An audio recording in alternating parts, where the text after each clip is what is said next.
जॾां कुर थियाम साञा सुपेरिन सी तॾां कर तिर जेतिरो वेल न विसरियाम अंदरि रूह रहियाम सॼण ओताकूं करे। मुअज़्ज़िज़ हाज़रीन, हींअर असां नौजवान नावल निगार सत्तार रिंद जे नाविल यादुनि खे अलविदा जी महूरत कंदासीं ऐं उन सां गॾोगॾु उन ते गुफ़्तगू बि कंदासीं। त आउं गुज़ारिश कंदुसि सिंधी ॿोली जे नामियारे कहाणीकार ऐं मॉडल गर्ल मोहब्बत ऐं चित्रकार जे कहाणियुनि जे मजमूए जे ख़ालिक़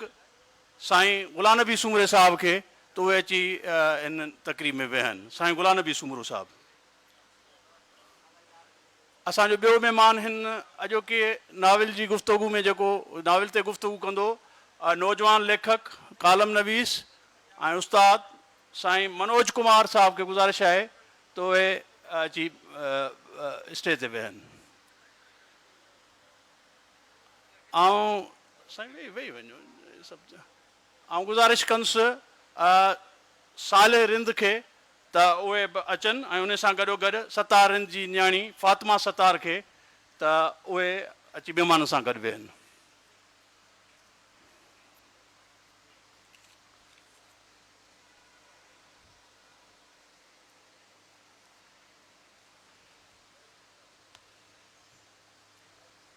सतार रिंद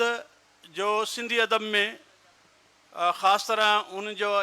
शाइरी ऐं नसरी नज़म जेके आहिनि उहे तमामु घणा मक़बूल बि आहिनि ऐं उन्हनि ते हुन जा 3 किताब नसरी नज़म जा छपिजी चुका आहिनि। लिखिजी वियल विछोड़ो, बेतरतीब नज़्म ऐं लातलकी जो सफ़र, इहे 3 हुन जा नसरी नज़म जा किताब आहिनि। सतार रिंद साहिती जे इलाइक़े कंडियारे जे भरिसां मोड़ाठ ॻोठ में जनमु वरितो ऐं उतां पोइ हू कंडियारे डिग्री कॉलेज में हुन तालीम हासिलु कई। उतां अॻिते वधी करे क़ाइद एज़म यूनिवर्सिटी मां हुन एंथ्रोपोलॉजी में पंहिंजी मास्टर्स कई। सतार रिंद पंहिंजी लिखण जी शुरूआत कहाणियुनि खां कई ऐं हुन जा पसंदि जा कहाणीकार ख़ासि तरह हलीम बिरोही साहिबु, मुश्ताक शोरो साहिबु ऐं मदद अली सिंधी, इहे 3 कहाणीकार हुन जा पसंदि जा कहाणीकार रहिया ऐं हुन केतिरियूं ई शुरूआती ज़माने में कहाणियूं लिखियूं। पर कहाणी खां पोइ वरी हू नसरी नज़म ॾांहुं हुन शिफ्टिंग कई। नसरी नज़म खां पोइ हुन केतिरा ई दफ़ा नाविल लिखण जी बि कोशिशि कई ऐं कुझु अणपूरा नाविल हुन फाड़े बि छॾिया। पर हिकिड़ो नाविल जेको हुन आख़िरी पंहिंजी ज़िंदगी जे अरसे में लिखियो उहो जेको हाणे ई ताज़ो द क्रिएटर्स जंहिंजा असांजा दोस्त मुनीर शाह साहिबु ऐं लियाकत रिज़वी साहिबु आहिनि, उन्हनि उहो नाविल छपाए पधिरो कयो आहे, यादुनि खे अलविदा। उहो सतार जो आख़िरी ऐं पहिरियों नाविल आहे हक़ीक़त में। हाणे असांजे उन नाविल ते गुफ़्तगू करण जे लाइ असांजा जेके दोस्त मौजूदु आहिनि, गुफ़्तगू करण खां अॻु में आउं गुज़ारिश कंदुसि असांजा जेके मौजूदु महिमान वेठा आहिनि त उहे इन नाविल जो महूरत कनि त पोइ असां इन गुफ़्तगू ॾांहुं अॻिते वधूं। गुलाम नबी सूमरो साहिबु, मनोज कुमार साहिबु, साले रिंद ऐं फातिमा।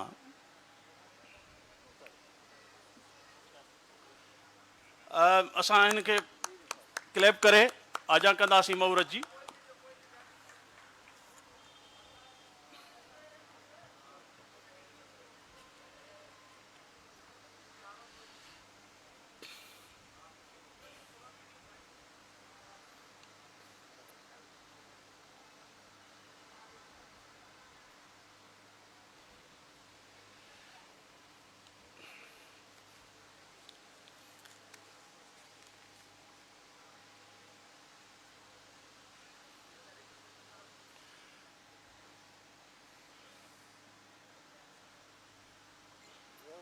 महिरबानी।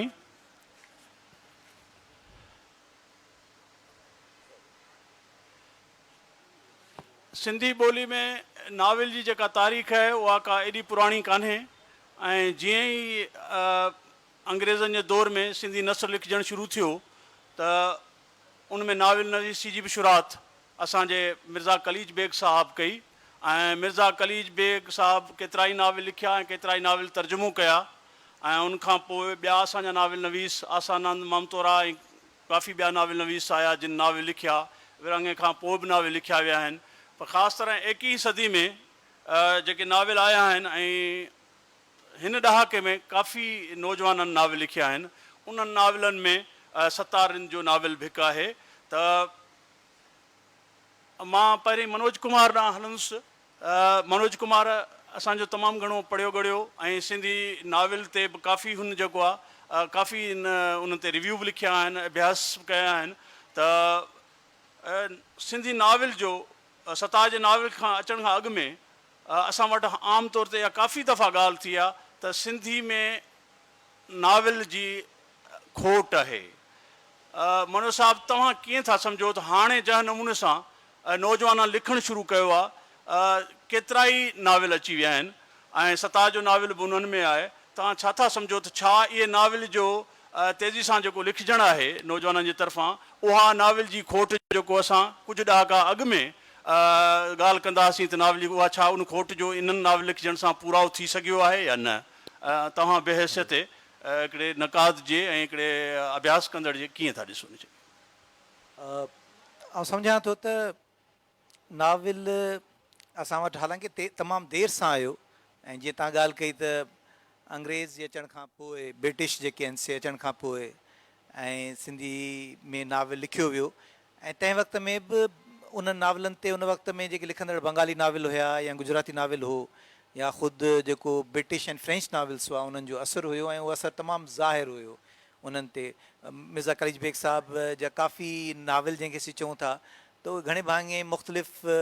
अंग्रेज़ी जेके नाविल्स हुआ उन्हनि जूं बि एडेप्टेशन्स हुयूं ऐं उन्हनि ते ई बेस्ड हुया। ख़ासि तौर ते जेको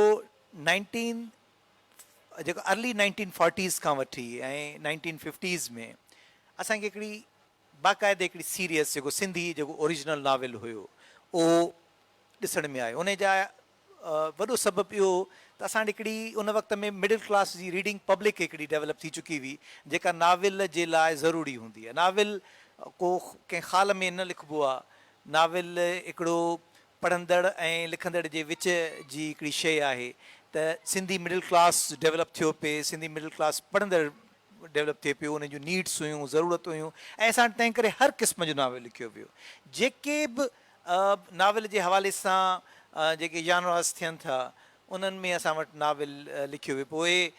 जीअं अदबी नाविल थियनि था, तख़लीक़ी नाविल थियनि था, उहे बि हुआ, त समाजी नाविल्स बि हुआ, इवन जासूसी नाविल बि जेके आहिनि से उन वक़्त में लिखियो वियो। विरहाङे खां पोइ इहो थियो जो हिकु वक़्तु यकदमि असां वटां जेका उहा रीडिंग पब्लिक हुई, जेको पढ़ंदी हुई मिडिल क्लास जो उहो उन जो हिकिड़ो वॾो हिसो असां वटां सिंध मां जेको से ॾे वियो हली ऐं उन्हनि सां गॾु लिखंदड़ बि हिकिड़े वॾे अंग में उतां विया ॾे हली ऐं तंहिंजे करे असांखे उहो जेका जंहिंजो ज़िक्र कयो खोट जेका हुई काफ़ी अरसे ताईं उहा असांखे मिली पई। वरी असांखे 1960s में एंड 70s में असांखे वरी हिकिड़ी कॉन्शियस मूव में मिलियो। उन में साईं मदल सिंध साहब वेठा आहिनि, पर हिकिड़ी पूरी जनरेशन हुई जिन माणिक हुयो, ख़ासि तौर ते माणिक जो जेको नाविल हुयो या हलीम ब्रोई जेको उन ई दौर में नाविल लिखियो, ओढ़ा लिखियो ऐं माणिक जा नावलेट्स जेके हुआ डिफरेंट हुआ। साॻे तरीक़े सां तव्हांखे उन जी लॻभॻि अरसे में तव्हांखे सिराज जेको आहे सो मिलियो पिए या तव्हांखे आगा सलीम जेको आहे सो मिलियो पिए, त उहो हिकिड़ो असांखे मिलियो हुयो 1970s में। उन जो हिकिड़ी बाक़ाइदे हिकिड़ी ब्लूम हुयो उन में मिलियो। वरी असांखे हिकिड़ी वरी गैप में मिलियो ऐं हाणे वरी असांखे उहा जेका असीं चऊं पिया खोट आहे उन खे मिले पियो। त पंहिंजी जॻह ते हिकिड़ी सुठी ॻाल्हि आहे त नाविल ते यंग जेके राइटर्स आहिनि उहे लिखनि था ऐं सुठो लिखनि था ऐं उन में के जेके नाविलिस्ट आहिनि उहे ॾाढो सुठो पढ़ंदड़ बि आहिनि, तंहिंजे करे उहे आलमी जेके नाविल जूं जेको अॼुकल्ह जिते बीठो आहे उन में उन्हनि खे उन्हनि जी घुर्जुनि खां वाक़ुफ़ु आहिनि, उन्हनि खे पढ़नि बि था ऐं उनखे। पर हाणे आऊं हिकिड़ी रुगो ॿी हिकिड़ी नंढड़ी ॻाल्हि ऐड कंदुसि त हीअ जेको दौरु आहे आलमी तौर ते इहो नाविल जो दौरु आहे। हींअर तव्हांखे जेके ॿियूं अदब जूं सिन्फ़ूं आहिनि उहे तव्हांखे हींअर दॿिजी वियूं। उन्हनि जा ॿ टे सबब, मसलन शाइरी तव्हांखे हींअर उन लेवल जी तव्हांखे सॼी दुनिया में कान मिलंदी। उन जो हिकिड़ो इहो बि सबबु आहे जो जेका जहिड़े तरीक़े सां जेका गुनागुनियत आहे लाइफ जूं, जेके लाइफ जूं कॉम्प्लेक्सिटीज़ आहिनि, उहे एॾियूं पेचीदा थी वियूं आहिनि जो हाणे शाइरी जेका हूंदी आहे, जेका बुनियादी तौर ते हिकिड़े वंडर मां मिस्ट्री मां पैदा थी, हाणे उहा लाइफ जे उन जी कॉम्प्लेक्सिटीज़ खे उन ई तरीक़े सां पेश करण में शायदि उहा न पई वञे, ख़ासि करे वेस्ट में उहा न पई वञे। असां वटि आहे अञा, हिते आहे, अरब वर्ल्ड में आहे, असां वटि आहे, पर वेस्ट में तव्हांखे इवन नोबल प्राइज़ अगरि 20 गुज़र ॾींदा त मुश्किल तव्हांखे 3 या 4 तव्हांखे जेके आहिनि पोइट्स मिलंदा, घणो भरे तव्हांखे नॉवलिस्ट जेके आहिनि मिलंदा। साॻे तरीक़े सां प्लेज़ जेका राइटिंग हूंदी, जेका की वेस्ट जी हूंदी हुई, उहा बि असांखे हींअर घटि पई मिले। हींअर नाविल जेको आहे सो असांखे पंहिंजे पूरे फॉर्म में मिले पियो। सो नाविल हिकिड़ी अहिड़ी सिन्फ़ थी उभरियो आहे जेका हिन दौर जी जेका सिन्फ़ हूंदी आहे न, जंहिंमें जेका एक्सप्रेशन ऑफ चॉइस जेका थिए थी, जानर ऑफ चॉइस आहे, उहा थिए थी। त सुठी ॻाल्हि इहा आहे त असांजा जेके आहिनि से उहे कॉन्शियस एफर्ट्स वठनि पिया ऐं उन में सुठा नॉवेल्स लिखजनि बि पिया। पाण वटि इतफ़ाक़ सां कोन्हे, पर ज़फ़र जुणेजो आहे, शबनम गुल आहे, ऐं मुनीत चांडियो, ऐं जेके आहिनि से इसहाक़ अंसारी आहे, ॿिया बि जेके आहिनि से काफ़ी जेके आहिनि से अख़्तर आहे, कलीम आहे, काफ़ी आहिनि जेके उन नाविल खे लिखनि पिया ऐं काफ़ी तरीक़े सां उहा खोट असांखे पूरा थींदी। हीअ नाविल बि यकीननि उन ई खोट खे पूरी करण में यकीननि उनजो पंहिंजो बि हिकिड़ो किरदारु आहे। तमामु मुख़्तलिफ़ नाविल जे दौरनि जी ॻाल्हि कई, तारीख़ी नाविल बि आया आहिनि, ऐं अली बाबा जो मोहन जो दड़ो तारीख़ी नाविल, या आगा सलीम जो हूंदा धरती रोशन हथ, अणपूरो इंसान, रोशनी जी तलाश, सिराज जा नाविल, यकीननि इहो हिकिड़ो उन, या माणक जा नाविल, या अलीम बिरोही जा। पर हाणे नई टही में जेके नाविल लिखिया विया आहिनि, तव्हां हिन नाविल जो बि अभ्यास कयो आहे, त तक़रीबन हिन नाविल खे ज़्यादातर त ऑटोबायोग्राफिकल जेको आहे स्टाइल जो नाविल आहे। हिन नाविल जे सतार जो जेको आहे लिखण जो जेको अंदाज़ु आहे, सतार जेका हिन में किरदार निगारी कई आहे ऐं हुन जा जेके कैरेक्टर्स आहिनि ऐं जंहिं नमूने सां हुन ॿोली जो इस्तेमालु कयो आहे, उनखे अव्हां कीअं था ॾिसो त हिन जे नाविल जी ख़ासि जेका आहे पंहिंजी पर्टिकुलरिटी या का ख़ूबी ऐं उनजी जेका आहे उन, या उनजे ओवरऑल उन नाविल जी तव्हां कहिड़े हवाले सां तनक़ीदी छंछाण कंदो? ॾिसो, हीअ नाविल 3 हवालनि खां इंतिहाई मुनफ़रद नाविल आहे। पहिरियों त हिन नाविल जी जेका सेटिंग आहे उहा सिंध माना सेंट्रिक कान्हे का, माना उनजो जेको मंज़र आहे, पस मंज़र माना जेको नाविल जो जेको सेटिंग हूंदी आहे, जेका जोग्राफिकल लोकेशन हूंदी आहे, टाइम सेटिंग हूंदियूं आहिनि, उनजो हिकिड़ो हिसो यकीननि सिंध में जेको पंहिंजे कचे जे इलाइक़े पंहिंजे नंढे हूंदे या जेको आहे उनजो आहे, पर हिकिड़ो हिसो वॾो इस्लामाबाद में सेट आहे। उन जा करेक्टर्स बि जेके आहिनि से जो हिकिड़ो वॾो अंग जेको आहे सो उन ई सिंध जा जेके आम तौर ते नावलनि जा जेके मिलंदड़ करेक्टर्स आहिनि उन्हनि खां मुख़्तलिफ़ आहिनि, उन्हनि जा रवैया मुख़्तलिफ़ आहिनि, उन्हनि जूं उन्हनि जा अप्रोचिस जेके आहिनि से डिफरेंट आहिनि, ऐं उन्हनि जा उहे इशूज़ डिफरेंट आहिनि जेके आम तौर ते असीं नावलनि में डिस्कस कंदा आहियूं। सो पंहिंजे हवाले सां हिकिड़ो त इहा उनजो मुनफ़रद ॻाल्हि आहे त सिंध में जेके हींअर लिखंदड़ नाविलनि मां आहे, उन्हनि मां घटि अहिड़ा नाविल आहिनि जेके अर्बन सेंट्रिक आहिनि या सिंध खां ॿाहिरि उन्हनि जा जेके आहिनि सेंट्रिक। हिकिड़ो ई नाविल उन्हनि करे थो। जेसि ताईं स्टाइल जी ॻाल्हि आहे त असां वटि आम तौर ते नाविल में तमामु घणो जेको आहे सो ज़ोर ॾिनो वेंदो आहे लिटरेरी जेका स्टाइल हूंदो आहे उनजे डायलॉग्स ते या उन्हनि ते, त किथे किथे असांखे उन खां बि इहा डेविएशन मिले थी त हीउ हिकिड़ो को प्योरली लिटरेरी नाविल जंहिंमें उहे तमसीलूं हुजनि, उहे ॿोली हुजे, उहो डिक्शन हुजे, उहा जेको आहे सो कोन मिलियो।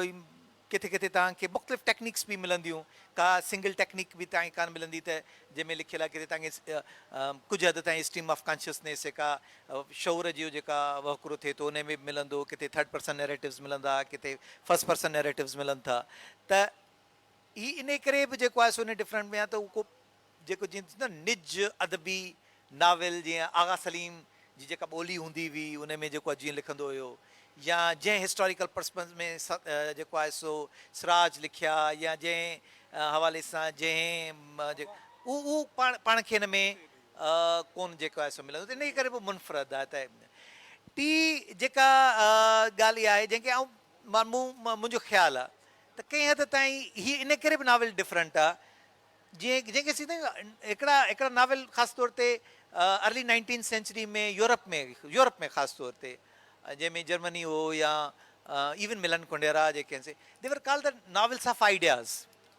जिन जो जेको ज़ोर हूंदो हुयो उहो किरदारनि ते बि कोन हूंदो हुयो, उन्हनि जो ज़ोर कंहिं मरबूत कहाणीअ ते बि कोन हूंदो, उन्हनि जो ज़ोर कंहिं आम तौर ते जेके नाविल जूं जेके लवाज़मात हूंदियूं आहिनि उन्हनि ते बि कोन हूंदो, उन्हनि में आइडियाज़ ते हूंदो आहे। सो हिन में नाविल में हिकिड़ी हद ताईं इहा बि कोशिशि कई वई त असां मुख़्तलिफ़ आइडियाज़ खे डिस्कस कयूं। पोइ उन में आइडियाज़ ॿिनि क़िस्मनि जा आहिनि, हिकिड़ा त उहे आइडियाज़ आहिनि जेके हिन मुख़्तलिफ़ हंधनि तां खयां आहिनि, जेके जेके जेके वेस्टर्न एंड ईस्टर्न ॿई जेके फिलोसॉफिकल जेके सिस्टम्स आहिनि, तव्हांखे शुपिनार बि मिलंदो, तव्हांखे नेचे जेके मिलंदो, त तव्हांखे कांड ऐं घणनि जा जेके आहिनि तव्हांखे उन्हनि जो हवाला मिलंदा, उन्हनि जा ज़िंदगी मौत घणनि शयुनि ते, उन्हनि जी ख़ुशी ग़म अलाए केतिरा मौज़ू आहिनि जंहिं ते प्लस हिन में हुन राइटर जा पंहिंजी बि हिकिड़ी एक्सप्लोरेशन आहे, पंहिंजे ई हवाले सां जेके मुख़्तलिफ़ मौज़ू आहिनि, जेके आइडियाज़ आहिनि उन्हनि खे मिलनि थो। सो आउं सम्झां थो त हीउ नाविल इन्हनि टिनी हवालनि खां हिकिड़ो जेके सिंध में लिखंदड़ नाविल हुआ उन्हनि खां ई मुनफ़रद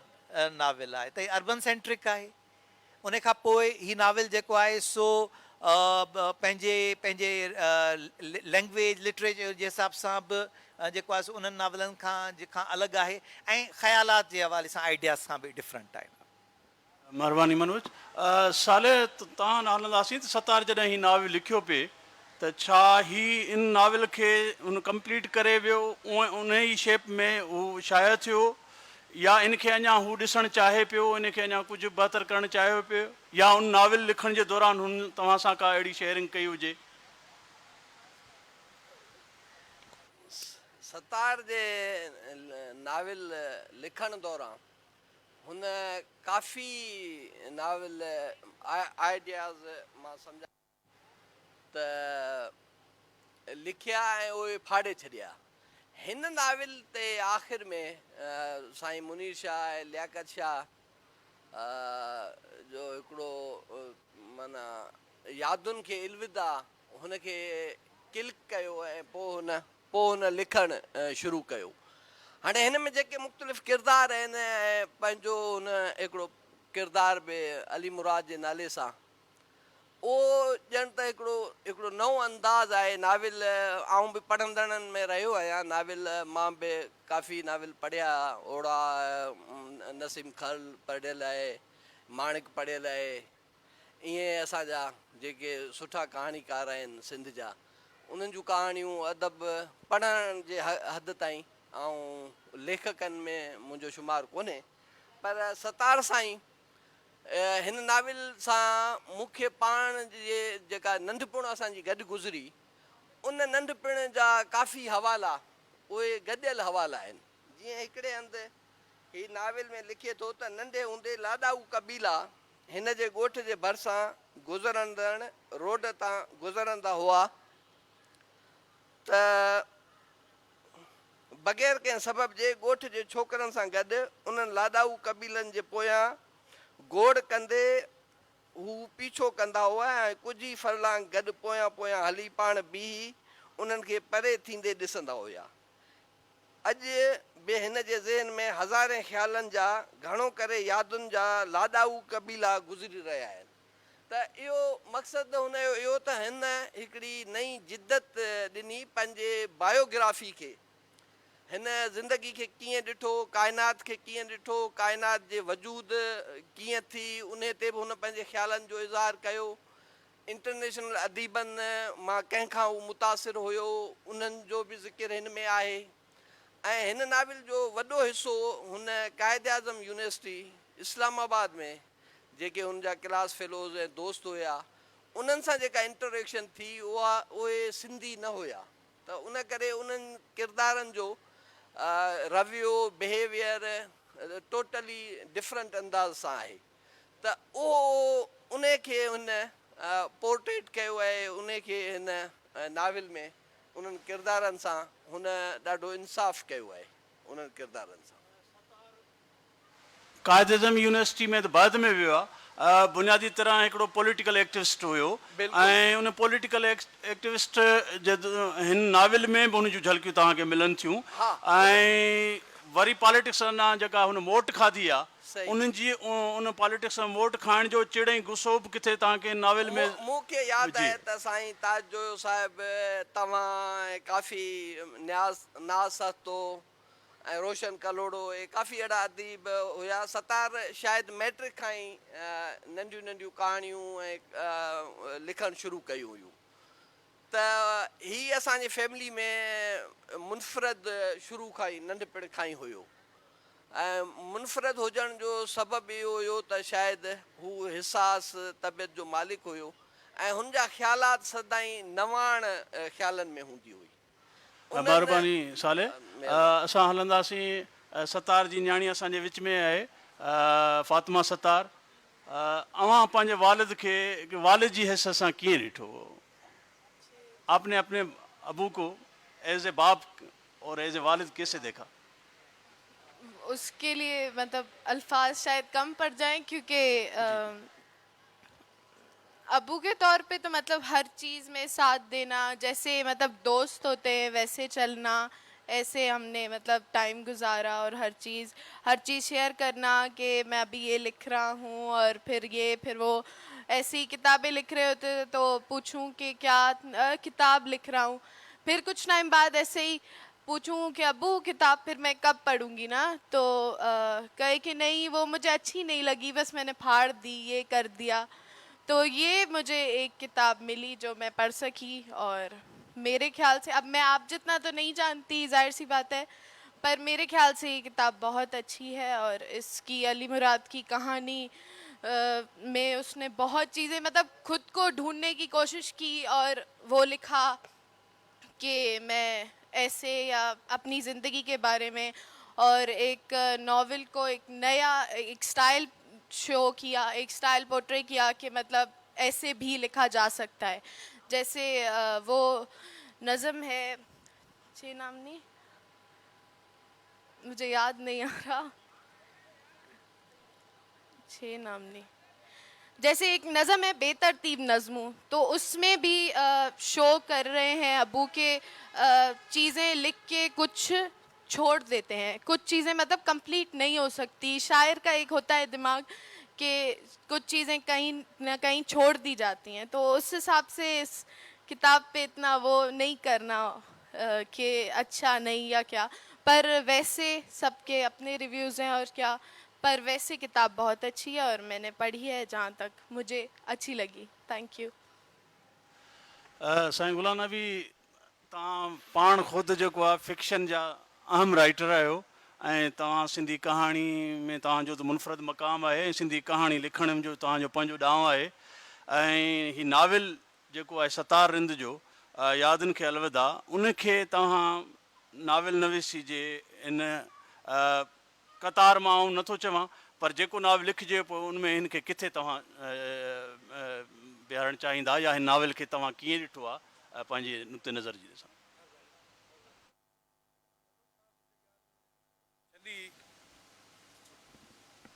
महिरबानी। मनोज साहब जी त ॻाल्हि छॾी त हींअर जेको अदब में तख़लीक़ जो जेको मीडियम आहे या माध्यम आहे उहो नाविल आहे सॼी दुनिया में। साईं तो चए त शाइरी बि वाफ़ाक़ी तरह हाणे सॼी दुनिया जूं जेके पेचीदगियूं आहिनि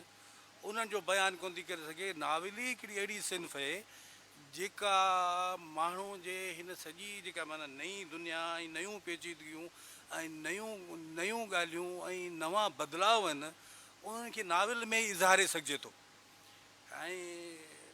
मनोज साईं जी ॻाल्हि खां पोइ त नाविल अहम आहे ऐं मनोज साहिबु सिंधी नाविल जी ॻाल्हि कई, ज़ीनत खां वठी यादुनि खे अलविदा ताईं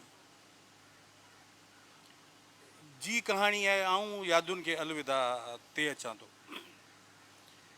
छाकाणि जो सतारनि साहिब खे ज़ाती तरह कोन सुञाणंदोसि, उन करे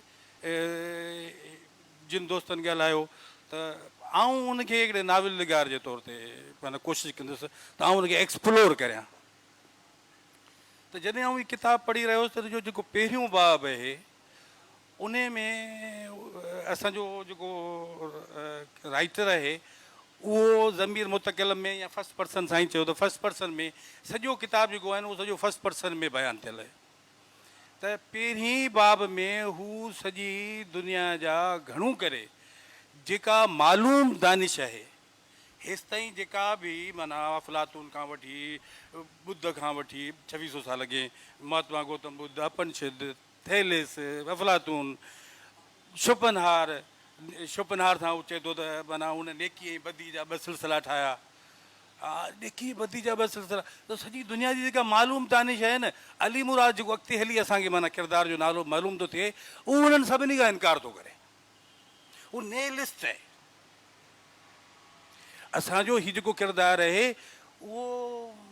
मन सॼे इल्म ऐं दानिश खे मञण खां इनकारी आहे। इहा ई अली मुराद जो ॾाढो हिकिड़ो अजीब किरदारु आहे, हिकिड़ो अहिड़ो बाग़ी किरदारु आहे जेको हेसि ताईं जेका मालूम दानिश आहे इवन हेसि ताईं त माना माण्हू अकेले सरीम सां माण्हू सम्झी सघे थो त हे ॻाल्हियूं जेके आहिनि न बुद्ध जूं ॻाल्हियूं सही हूंदियूं, हे शोपनहार जूं ॻाल्हियूं सही हूंदियूं, हे अफलातून जूं ॻाल्हियूं सही हूंदियूं, हे मिलान कुंडेरा आहे, सभु आहे। माना को लेखक कोन चलियो आहे। गैब्रियल गार्शिया मार्केज़ सिंधीअ में हिन सिर्फ़ु शेख हयास खे अली मुराद जेकॾहिं रिकॉल कयो आहे त सिर्फ़ु शेख हयास, बाक़ी हू सॼी दुनिया जे दानिश जे विच में आहे। सॼी दुनिया जी दानिश खे डिस्कस थो करे ऐं उनजो इनकारी बि आहे। हू पंहिंजो ख़्यालु थो रखे, पंहिंजी ॻाल्हि थो रखे। ऐं जीअं वरी साईं ॻाल्हि कई सदन भाउ त ऐं मनू साहब ॻाल्हि कई त हुन में सिंध जेका आहे उहा 2 जायुनि ते आहे। हिकिड़ो त दरिया में जॾहिं उहो ढूंढीअ ते पियो वञे ऐं ॿियो जॾहिं नार पियो हले। उन खां पोइ सॼो पूरे पाकिस्तान ते छाकाणि जो नाविल फैलिजे थो, इवन नाविल अटक ताईं वञे थो, नाविल लाहौर ताईं वञे थो, लाहौर इवन अफ़गानिस्तान ताईं वञे थो। ऐं उते वरी माना अली मुराद खे हिकिड़ी तलाश आहे जॾहिं उहो अफ़गानिस्तान थो वञे, पंहिंजे दोस्तनि खे ॿुधाए थो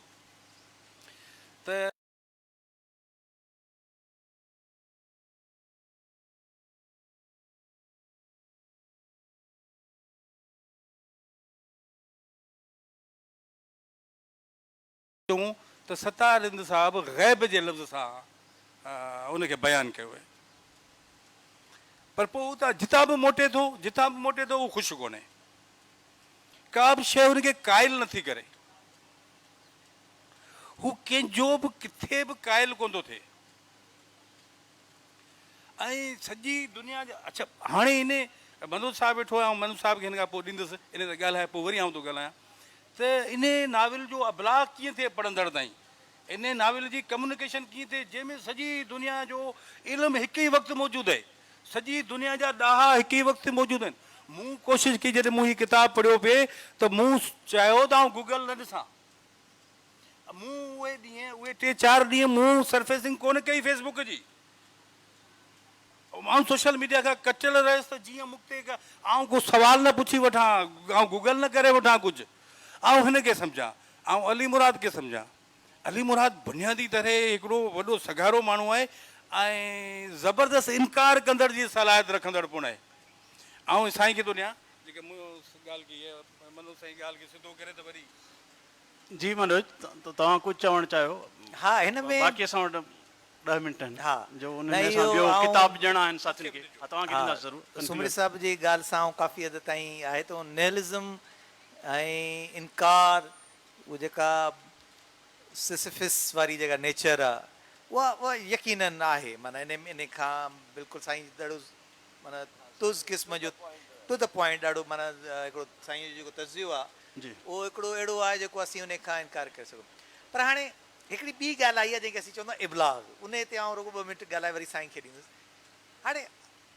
नाविल में आउं सम्झां थो त 2 शयूं आहिनि। हिकिड़ो त नाविल जो कंटेंट आहे, मवाद आहे, ऐं आउं सम्झां थो त हिन नाविल जो जेको प्रोटोगनिस्ट आहे, जेको हिन जो मरकज़ी किरदारु आहे अली मुराद, जेको ख़ुदि सतार साहिब जे ज़िंदगीअ ते ई माना आहे, हीउ हिकिड़ो घणे भाङे ऑटोबायोग्राफिकल जेको आहे सो नाविल आहे। हिन में नाविल में पेश ईंदड़ वाक़िया कंहिं हद ताईं घणे भाङे उन्हनि जा आहिनि या बहस या वग़ैरह उहे उन जा थिया आऊं सम्झंदो आहियां त भई हिकिड़े हद ताईं नाविल में इन में उते एॾी जान हुई सत्तार साहिबु एॾी भरपूर ज़िंदगी गुज़ारी उनजा एतिरा भरपूर उनजा इंट्रैक्शन रहिया आहिनि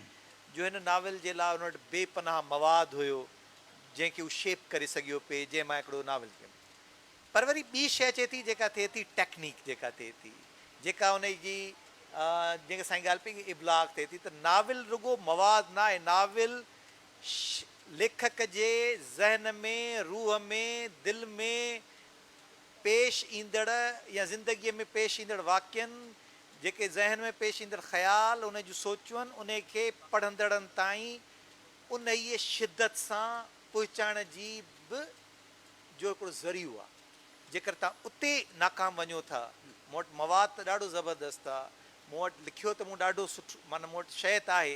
पर आउं उनजो इब्लाग न करे सघियो आहियां त पोइ उहा शइ तव्हांजी करणी मूंखे लॻंदो उन शइ जी खोट रही उनजो उन सबबु आहे त हीउ नाविल सतारे नाल साहिब नाले चवंदा न त भई नाविल ईंदा उन फाड़े छॾींदा हीउ बि मुकमिल नाविल कोन्हे हिकिड़ो अणपूरो नाविल आहे हीउ सतार साहिब खे ज़िंदगीअ मौक़ो कोन ॾिनो जो हिनखे पूरो करे सघे हिन नाविल ते यकीनन ज़रूरत हुई त लिखण खां पोइ वरी उनखे ॾिसजे हा उनखे एडिट कजे हा उनजे किरदारनि खे का सूरत ॾिजे हा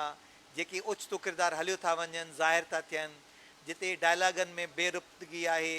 जिते वॾा वॾा जेके आहिनि त यकीनन इहो इब्लाग जी हिकिड़ी खोट महसूसु थिए थी ऐं इन जी ॻाल्हि त छाकाणि तमामु घणो दानिश आहे उहो केॾीमहिल पढ़ंदड़ ते उहा टैक्सिंग बि आहे उहा शइ पढ़ंदड़ हिकिड़े पेज में एॾी घणी इंफॉर्मेशन एॾी घणी सोच शायदि न पियो जेको आहे सो करे सघे ओवरवेलम थियो थो वञे बिल्कुलु त हुन सतार चाहियो पिए त इहो नाविल जेको आहे इनखे इन ते खे मां वरी हिकु दफ़ो ॾिसां पर ज़िंदगी हुनखे जेतिरो मौक़ो ॾिनो अणपूरो नाविल जेको तव्हां चओ था इन हिसाब सां हुनखे बिल्कुलु गुलाम नबी साहिब तव्हां आख़िरी जेको आहे कंक्लूजन जी का राय ॾियणु चाहियो कंक्लूजन ऐं ख़ुदि सिंधी नाविल जो जेको सिंधी नाविल जो ख़ुदि मुस्तक़बिल जेको नौजवान उन ते न ईंदुसि आउं चवंदुसि आउं छाकाणि जो मूं ॾाढो माना दिलि सां पढ़ियो आहे न मूं अॻे चयो 4 ॾींहं मुंहिंजा दोस्त परेशान थी विया त यार फेसबुक ते कोन्हे मुठूं त आउं पंहिंजी ॻाल्हि घटि करियां ऐं राइटर जी ॻाल्हि करियां जीअं ई असीं ॿियो बाब शुरू था करियूं उन खां पोइ छोकिरियूं आहिनि एतिरियूं छोकिरियूं आहिनि पहिरियूं छोकिरियूं आहिनि अलीना ऐं शहरज़ाद अलीना ऐं शहरज़ाद ॿिए बाब में इहो उहो जेको आहे न उहो क़ाइद आज़म यूनिवर्सिटी ॾांहुं पोइ वरी वेंदासीं उहो अॻियां बाबनि में थो अचे मूं ज़रो करे पढ़ियो आहे न मूं ॾाढी दिलि सां पढ़ियो आहे न त अलीना ऐं शहरज़ाद नंढियूं पघारूं ऐं इवन अली मुराद बि माना नंढियूं पघारियूं नंढड़ियूं ट्रेनिंगूं नंढड़ा मसइला ॿाहिरि वञूं ऐं हीअं करियूं ऐं नंढड़ा इश्क नंढड़ियूं कावड़ूं ऐं हिकिड़ो थप्पड़ हलणु ॿिए बाब में अलीना खे हिकिड़ो थप्पड़ हणणु ऐं पोइ अॻियां था हलूं पोइ वरी अचूं था जॾहिं साईं वॾो ॻाल्हि करे वियो त घणो करे हिनजो पस मंज़र जेको आहे न उहो क़ाइद आज़म यूनिवर्सिटी आहे ऐं अली मुराद तो चए त आउं LMC जो शागिर्दु हुउसि ऐं डॉक्टर हुउसि उहो किरदारु तो चवे त डॉक्टर हुउसि पोइ आउं माना रेल में चढ़ी ऐं मूंखे शंकर शायदि किरदार जो नालो आहे उहो चईंदो मूंखे छॾणु आयो ऐं मूंखे चईंदो तूं न वञ पोइ आउं चई आउं क़ाइद आज़म यूनिवर्सिटी में हिन किताब में लिखियो पियो आहे अली मुराद जी कहाणी में त पोइ हू उते आयो त पोइ ज़ैनबिया आहे समरीन आहे ज़ोर आहे ग़ुलाम अली खोसाणी साहिबु हिते बीठो आहे ग़ुलाम अली खोसाणी साहिबु ॻाल्हियूं केॾियूं सचियूं आहिनि ग़ुलाम अली खोसाणी साहिबु पंहिंजी आत्मकथा में लिखियो आहे त हुनजी महबूबा जंहिंजी शादी किथे ॿिए हंधि थी वञण रही हुई चयो त मूंखे तो मां औलाद घुरिजे साम्हूं बीठो आहे ऐं साॻी ॻाल्हि ज़ोहरा थी करे हीउ सही साम्हूं बीठो आहे फोटोग्राफर जी आत्मकथा किताब में ग़ुलाम अली खोसाणी साहिबु इहा ॻाल्हि कई आहे ऐं इहा साॻी ॻाल्हि अॻिते हली हिकिड़ी अहिड़ी छोकिरी आहे जेका ईअं बि चाहे थी पोइ हू हिकिड़ो जुमिलो थी ॻाल्हाए उहा थी ॻाल्हाए एतिरियूं आहिनि न जो माना जिन जो को अंत कोन्हे न माना उहे माना हीअं आहे त हिकिड़ो बाग़ आहे न जंहिंमें हरणियूं हलनि पियूं छाल पियूं ॾियनि एतिरियूं छोकिरियूं आहिनि हिन किताब उन्हनि जी ॻाल्हि करियां पोइ ख़तमु करियां हलंदासीं ख़तमु पोइ करियां जी। ख़तमु थो करियां उन में हिकिड़े किरदार थो चए त इश्क जेको आहे न उहो सबमिशन आहे उहो सरेंडर आहे ऐं अली मुराद तोखे इश्क जो इदराक कोन्हे महिरबानी। ॻाल्हाइण नथो ॾे ॻाल्हाइण नथो ॾे ॾाढो माण्हू आहे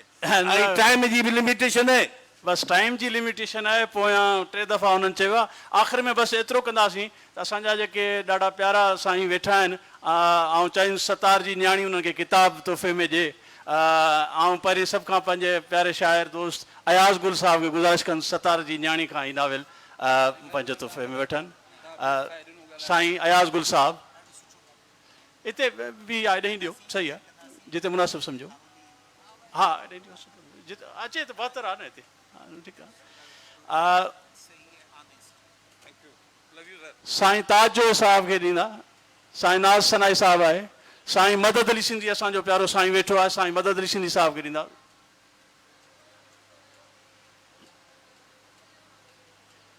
साले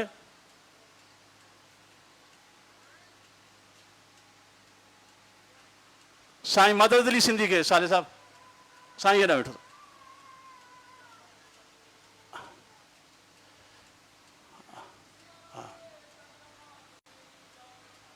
फातिमा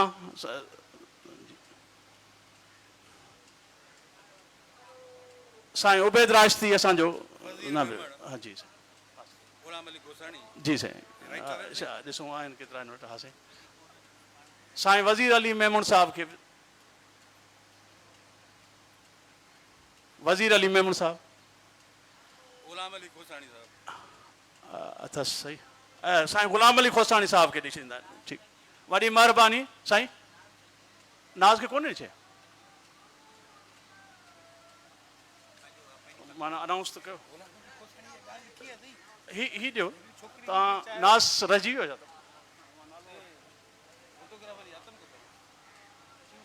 वॾी महिरबानी असांजे सभिनी प्यारनि दोस्तनि जी ऐं जिन ॿुधो नाविल आहे सिंधी नाविल जो सफ़र जारी रहंदो ऐं सिंधी में तमामु सुठा नाविल लिखिजनि पिया ऐं तख़लीक़ जो सफ़र जारी रहणो आहे ऐं उन ते तनक़ीद जो सफ़र बि जारी रहंदो उन ते गुफ़्तगू थींदी रहंदी ऐं सिंधी अदब जो रोशन मुस्तक़बिल इन लिखण सां ई तख़लीक़ सां आहे इन खां पोइ ॿियो असां सां गॾु इलेक्ट्रॉनिक डायरी जा दोस्त हिते गॾु आहिनि जेके ऑनलाइन जेको आहे लाइव उन्हनि जा प्रोग्राम हलनि था पिया उन्हनि जी महिरबानी thank U very much thank U sir महिरबानी हाणे अल्लाह बख्श कुंबर साहब खे गुज़ारिश आहे त हू स्टेज ते अचनि अल्लाह बख्श कुंबर साहब खे गुज़ारिश आहे त पंहिंजी वेहक जी शुरूआति कनि